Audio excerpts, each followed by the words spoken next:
Today on Mining America, I'm going to show you 3 must-have tools for carving fire agate or any other gemstone and tell you exactly where you can get them at the best prices. More of that right now. One of the first things that you have to have if you're going to be wanting to carve fire agate or anything else is a dop buddy or something similar.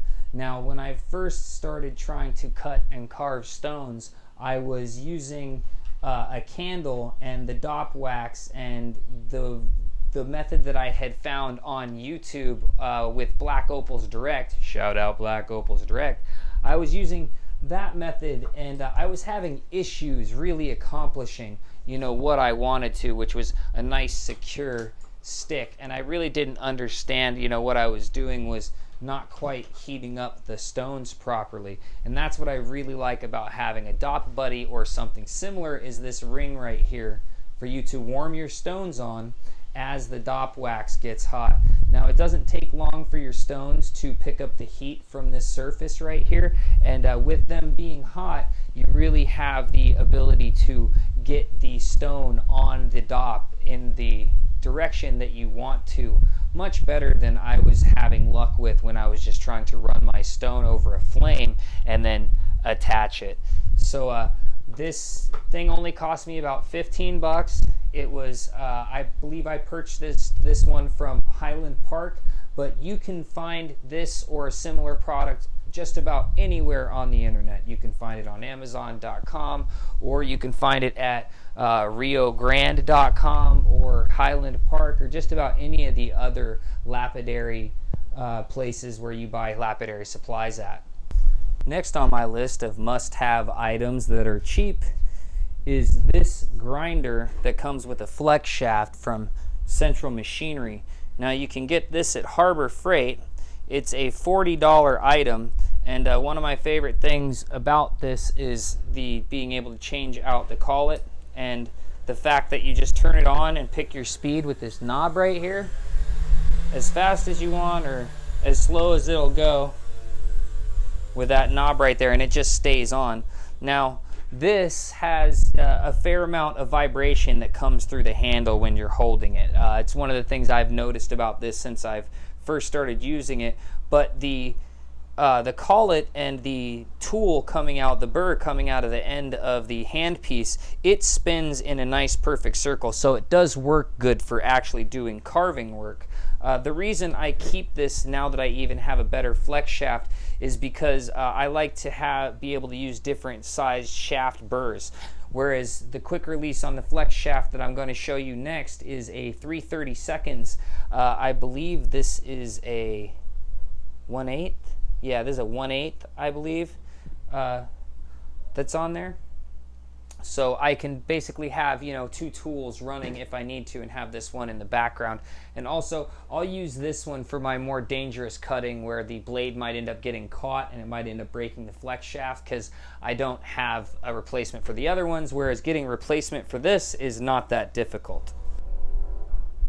Now, I've just recently ran into this package right here on RioGrande.com, and it is very much worth the expense.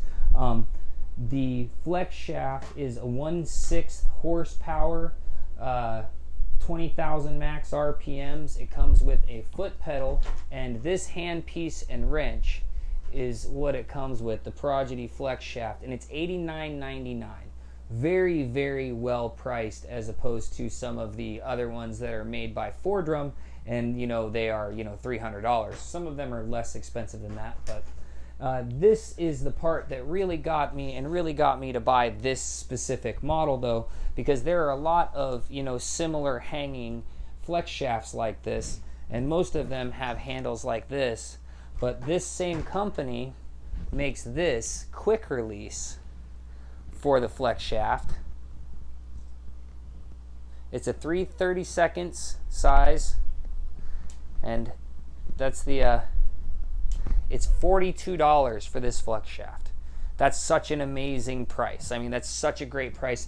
The last time I saw the price of one of these from Fordrum, I believe it was $180. So $180 or $42, I'm definitely on the $42 train. So all in for this package right here is right around 120 bucks, and for $120 you will be right in and grinding away with really good equipment. It feels really good, it works really well, and the amount of vibration through this flex shaft as opposed to any of the others is like nil and none. When I hold this in my hand and the motor's going, I can feel that the motor's running, but there's no real heavy vibration sensation in my hand at all. So that's just awesome. I didn't expect that at all because I've never myself owned a 4-drum yet. So can't beat that, man. Well, I hope you enjoyed this video, and I hope that this information was helpful to you. All of these items are really, really useful, and none of them are exaggeratingly expensive, so you can really get in and start doing some work and it not killing your pocketbook. I mean, to tell you the truth, I have spent way less on the machine and the motor and the hand shaft than I have on the actual burrs themselves, because I'm really partial to not using the cheap $1 burrs, so I end up spending money on the Varancore burrs, and you know, $25 to $40 per burr, you can really go up into the $300 and $400 range rather fast. Yet they're needed and they're well worth the money too.